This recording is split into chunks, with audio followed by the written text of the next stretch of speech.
Hello friends, आप देख रहे हैं टेक्निकल हिंदी गुरुजी। फ्रेंड्स, बड़ी अपडेट और बड़ी खुशखबरी छात्रों के लिए है। जो छात्र रेलवे की न्यू भर्ती का इंतजार कर रहे थे, काफ़ी समय के बाद फिर से एक भर्ती आई हुई है, जो कि रेलवे जूनियर टीए की रिक्रूटमेंट है, जो 2020 की रिक्रूटमेंट है। आरआरबी रिक्रूटमेंट वेस्टर्न रेलवे द्वारा इसका ऑफिशियल नोटिस भी जारी कर दिया गया है। फ्रेंड्स, इसकी योग्यता की बात करूँ तो डिप्लोमा छात्रों ने कर रखा हो वो फॉर्म को अप्लाई कर सकते हैं। बीई या बीटेक कर रखा हो वो भी फॉर्म को अप्लाई कर सकते हैं। उसके बाद फ्रेंड्स, यहाँ पर जिन छात्रों ने एमटेक भी कर रखा हो वो भी फॉर्म को अप्लाई कर सकते हैं। सैलरी की बात की जाए तो 30,000 रुपये पर मंथ सैलरी छात्रों को दी जाने वाली है। एज की बात करूँ तो 18 से 33 वर्ष तक के सभी छात्र इसके फॉर्म को अप्लाई कर सकते हैं। कोई भी एग्जाम होने वाला नहीं है आपको। ऑल इंडिया जॉब, अगर आप किसी भी स्टेट से बिलोंग करते हैं तो आप फॉर्म को भर सकते हैं। और फ्रेंड्स, अभी तक आपने वीडियो को लाइक नहीं किया, वीडियो को लाइक कर दें। टेक्निकल हिंदी चैनल को सब्सक्राइब नहीं किया तो करने साथ ही बेल आइकन को जरूर प्रेस करें, क्योंकि आप सभी को पता है मैं ऑल ओवर इंडिया वैकेंसी जो भी आती है, खास तौर से रेलवे की जो भर्ती आती है, उसकी मैं अपडेट आपको वीडियो के माध्यम से बताता रहता हूँ। तो देख सकते हैं फ्रेंड्स, मैंने इसका ऑफिशियल नोटिफिकेशन ओपन कर लिया। Western Railway survey construction department head quarter office, Churchgate, Mumbai. engagement of junior technical associate works and electrical tele signal and telecommunication on contract basis in survey construction। Friends, ये भर्ती जो निकाली गई है वो यहाँ पर जो है कॉन्ट्रैक्ट बेस की भर्ती निकाली गई है। लेकिन कॉन्ट्रैक्ट बेस पर तो निकाली गई, लेकिन छात्रों के लिए इसमें काफ़ी ज़्यादा बेनिफिट यहाँ पर दिए जाएंगे।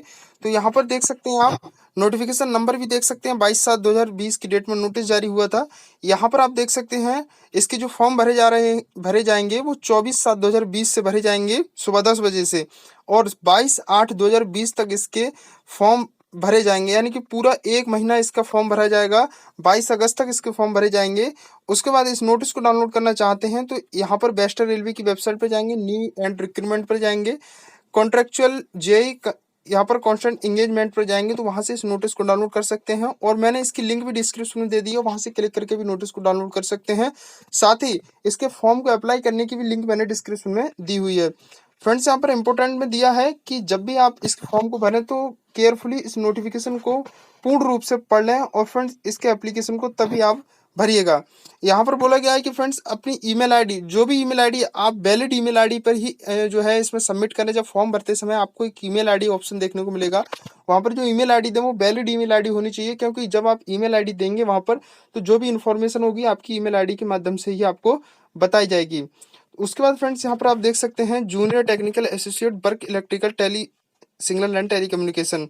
फ्रेंड्स, यहाँ पर बोला गया है कि the engagement will be offered purely on contract basis up to 19/11/2020 from the date of contract which can be renewed as fresh contract on year to year basis or till such time availability of regularly selected candidate whichever is earlier. Friends, यहाँ पर बताया जा रहा है कि ये जो contract है वो 19/11/2020 तक है, लेकिन ईयर टू ईयर ये जो है रिन्यू होता रहेगा। इसकी डेट जो है पर ईयर बढ़ती रहेगी। और फ्रेंड्स, एक समय पर इन सभी कैंडिडेट जितने भी सिलेक्ट हुए उन कैंडिडेटों को परमानेंटली कर दिया जाएगा। जब रेलवे बोर्ड द्वारा, मिनिस्ट्री ऑफ रेलवे द्वारा इसका जो है चयन किया जाना होगा, जब रिक्रूटमेंट इसकी जो परमानेंट वाली रिक्रूटमेंट आएंगी तो उस टाइम इन सभी कैंडिडेटों को परमानेंट कर दिया जाएगा। उसके बाद वैकेंसी टेबल यहाँ पर दी हुई है। उसके बाद यहाँ वैकेंसी टेबल में आप देख सकते हैं जूनियर टेक्निकल एसोसिएट वर्क्स की यहाँ पर वैकेंसी 19 वैकेंसी हैं। यूआर की 10, एससी की 3, एसटी की 1, ओबीसी की 4, ईडब्ल्यूएस की 1। उसके बाद इलेक्ट्रिकल डिपार्टमेंट की वैकेंसी है 12, और टेली सिग्नल एंड टेलीकम्युनिकेशन की 10 वैकेंसी है, जो कि यहाँ पर कैटेगरी वाइज दी हुई हैं। उसके बाद फ्रेंड्स, यहाँ पर क्वालिफिकेशन की बात करूँ तो जूनियर टेक्निकल एसोसिएट वर्क्स की मैं बात करूँ तो 3 ईयर का डिप्लोमा आपको चाहिए था। सिविल का अगर आपने डिप्लोमा कर रखा है 3 साल का तो आप इसके लिए फॉर्म को अप्लाई कर सकते हैं। और सिविल इंजीनियरिंग से 3 ईयर के बीएससी कर रखा हो तब भी फॉर्म को अप्लाई कर सकते हैं, या आपने कोई डिग्री कर रखी हो सिविल से फिर भी अप्लाई कर सकते हैं, यानी बीई या बीटेक कर रखा हो फिर भी फॉर्म को अप्लाई कर सकते हैं। यहाँ पर आप देख सकते हैं 4 ईयर बैचलर डिग्री आपके पास है तब भी फॉर्म को अप्लाई कर सकते हैं। वही यहाँ पर फ्रेंड्स बोला गया है जूनियर टेक्निकल एसोसिएट इलेक्ट्रिकल में, यहाँ पर मैकेनिकल, इलेक्ट्रिकल, इलेक्ट्रॉनिक्स या आपने combination in any stream subject mechanical, electrical, electronic किसी से भी आपने डिप्लोमा 3 ईयर का कर रखा हो फिर भी फॉर्म को अप्लाई कर सकते हैं। बीटेक कर रखा हो या बीई कर रखा हो तब भी फॉर्म को अप्लाई कर सकते हैं। अधिक जानकारी की इस नोटिस में दी गई सभी जानकारी को आप पढ़ सकते हैं क्वालिफिकेशन के लिए। उसके बाद फ्रेंड्स, यहाँ पर बोला गया है कि कोई भी कैंडिडेट, अगर आपने डिप्लोमा किया है या बीटेक किया हुआ है तो आपको जितने भी जनरल कास्ट के कैंडिडेट हैं उनको 60% अंक लाना अनिवार्य होगा। यानी कि अगर आपने बीटेक कर रखा है, ठीक है, या डिप्लोमा कर रखा है, तो आपकी जो बीटेक या डिप्लोमा कर रखा है उसमें आपकी 60% अंक होने अनिवार्य हैं, ठीक है, यानी कि आपकी डिग्री है डिप्लोमा में। वहीं पर यहाँ पर ओबीसी नॉन क्रीमी लेयर की बात करूँ तो यहाँ पर 55% का क्राइटेरिया दिया गया है। अगर आपके 55% बीटेक या बीई में है या डिप्लोमा है तो फॉर्म को अप्लाई कर सकेंगे। SC ST वालों के लिए 50% अंक क्राइटेरिया रखी गई है। उसके बाद एज लिमिट की बात करूँ तो यूआर के लिए 18 से 33 वर्ष, ओबीसी के लिए 18 से 36 वर्ष और 18 से 38 वर्ष SC ST के कैंडिडेटों को दिया गया है। उसके बाद प्रोसेसिंग फीस की मैं बात करूँ तो 500 रुपये छात्रों को लिए जाएंगे, जो कि अगर आप जो है एक इसका टेस्ट होता है, ठीक है, यहाँ पर जो बोला गया है देख सकते हैं आप, प्रोविजन फॉर रिफंडिंग RS 400 रुपये to those who are found eligible and actually appear in personality intelligence test आपका होगा, पर्सनालिटी एंड इंटेलिजेंस टेस्ट। अगर आप उसमें जाते हैं तो आपको 400 रुपये रिफंड कर दिया जाएगा, जो कि आपने रेलवे की भर्ती में भी देखा होगा, ALP की और आपकी NTPC की भर्ती होने वाली हैं, और ग्रुप डी की भी भर्ती में देखा होगा कि जनरल और ओबीसी वाले कैंडिडेटों को जो है 400 रुपये रिफंड किया जाता था। वही यहाँ पर बताया गया है अगर आप पर्सनैलिटी इंटेलिजेंस टेस्ट में अपीयर होते हैं तब। वहीं पर यहाँ पर फ्रेंड्स 250 रुपये SC ST OBC women minority के कैंडिडेट EWS के कैंडिडेटों को यहाँ पर बताया गया है 250 रुपये फीस रखी गई है। तो फ्रेंड्स यहाँ पर देखिएगा जितने यूआर के कैंडिडेट हैं उनके लिए यहाँ पर बोला गया है सिलेक्शन क्राइटेरिया क्या रखी गई है। डिवीजन ऑफ मार्क्स के हिसाब से आपका जो एग्जाम होगा 100 नंबर का होगा पूरा, मतलब एग्जाम नहीं होगा, एक तरह का आपका यहाँ पर आपकी क्वालिफिकेशन आपके एक्सपीरियंस के हिसाब से आपको मार्क्स दिए जाएंगे। उस हिसाब का आपका 100 नंबर का होगा पूरा। 100 नंबर में से जिसके भी मार्क्स अच्छे होंगे, कट ऑफ जो भी लगेगी उस हिसाब से छात्रों को रखा जाएगा सिलेक्शन के लिए। अगर आपकी क्वालिफिकेशन जो भी अच्छी है तो आपको 55 नंबर दिए जाएंगे। एक्सपीरियंस अगर आपके पास है, मान लीजिएगा कोई कैंडिडेट है डिप्लोमा का है या बीटेक का है तो उसको 55 नंबर दिए जाएंगे। अगर किसी के पास एक्सपीरियंस भी है तो उसको 30 नंबर भी दिए जाएंगे। अगर किसी के पास एक्सपीरियंस नहीं है तो उसको 30 नंबर नहीं दिए जाएंगे। पर्सनालिटी इंटेलिजेंस मार्क्स आप अगर अच्छा फेस करते हैं तो 15 नंबर उसमें दिए जाएंगे। इस हिसाब से आपको 100 नंबर का फेस करना होगा। अब फ्रेंड्स इसमें किस तरह का आपका दिया जाएगा देखिएगा, बोला गया है यहाँ पर कि मिनिमम क्वालिफिकेशन अगर आपके पास 3 ईयर का इंजीनियरिंग का डिप्लोमा है या BSc सिविल इंजीनियरिंग का डिप्लोमा है, ठीक है, तो उसमें आपको 50% ओवरऑल जितनी भी परसेंटेज आपकी रही है डिप्लोमा या डिग्री में उसका 50% अंक आपका यहाँ कैलकुलेट किया जाएगा, जो कि 50 मार्क्स मैक्सिमम होगा। इसकी बेटेज की बात करूँ तो बेटेज में फ्रेंड्स यहाँ पर हायर एजुकेशन के हिसाब से आपको बेटेज 5 नंबर का दिया जाएगा।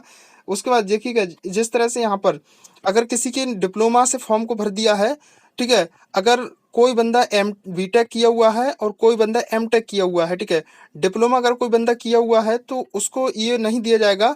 अगर कोई बंदा उसके समक्ष यहाँ पर बीटेक में आता है तो उसको 5 नंबर दे दिया जाएगा। अगर कोई बंदा एमटेक कर रखा है तो बीटेक में नहीं, उसको नेक्स्ट कैंडिडेट को एमटेक के हिसाब से उसको दिया जाएगा। यानी कि यहाँ पर कहने का तात्पर्य यह है कि जितनी भी हायर एजुकेशन क्वालिफिकेशन छात्रों की होगी उस हिसाब से छात्रों को 5 नंबर दिए जाएंगे। उसके बाद यानी कि जिन छात्र रेलवे बोर्ड को अगर कोई बच्चे एमटेक के मिलते हैं सभी बच्चे तो वो एमटेक के ही सिलेक्ट करेगा, ठीक है। तो टोटल ये 55 नंबर का इस तरह से हो गया।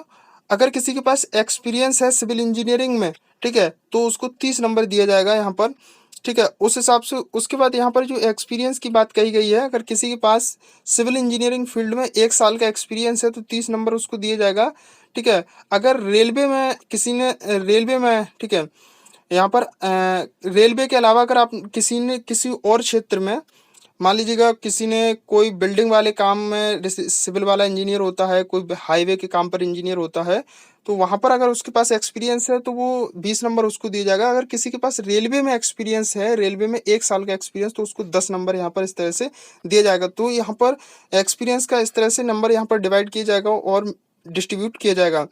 उसके बाद यहाँ पर देखिएगा 5 नंबर ये है कि कोई गवर्नमेंट या सेमी गवर्नमेंट किसी प्रोजेक्ट में काम किया हुआ है तो उसको 20 नंबर का होगा, जिसमें 5 नंबर ये होंगे। 2.5 नंबर यहाँ पर बताया गया है कि 1-2 वर्ष का एक्सपीरियंस हो तो उसको इस तरह से यहाँ पर दिया जाएगा, ठीक है।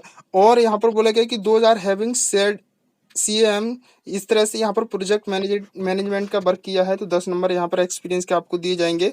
उसके बाद एडिशनल यहाँ पर एक्सपीरियंस की बात की गई जो कि 10 नंबर का यहाँ पर दिया हुआ है, आप खुद से पढ़ सकते हैं इसको। तो इस तरह से फ्रेंड्स यहाँ पर देख सकते हैं 55, 30, 15 इस तरह से 100 नंबर का होगा तीनों ग्रुपों को मिलाकर ABC को मिला करके। तो इस तरह से 100 नंबर का होगा, जितने भी छात्रों को जो भी 100 नंबर में कम से कम मैक्सिमम जो नंबर लाएगा उन छात्रों को सिलेक्ट कर लिया जाएगा, ठीक है। इसके फॉर्म की बात करूँ तो फॉर्म इसका ऑनलाइन भरा जाएगा, जिसकी लिंक मैं डिस्क्रिप्शन में दे दूंगा, वहीं से नोटिस को डाउनलोड कर सकते हैं, वहीं को फॉर्म आप भर सकते हैं। उसके बाद इसमें कौन कौन सा डॉक्यूमेंट्स लगेगा आपको, एक तो फोटो लगेगा आपका, ठीक है, जो कि 60 KB का होना चाहिए मैक्सिमम। उसके बाद आपका सिग्नेचर 60 KB। उसके बाद जितने भी डॉक्यूमेंट्स यहाँ पर मांगे जाएंगे सभी डॉक्यूमेंट्स आपको देनी होंगे।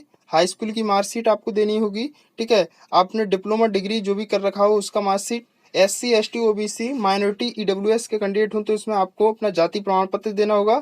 3 ईयर डिप्लोमा किया हो, बीटेक किया हो, जो भी किया हो आपको देनी होगा, ठीक है।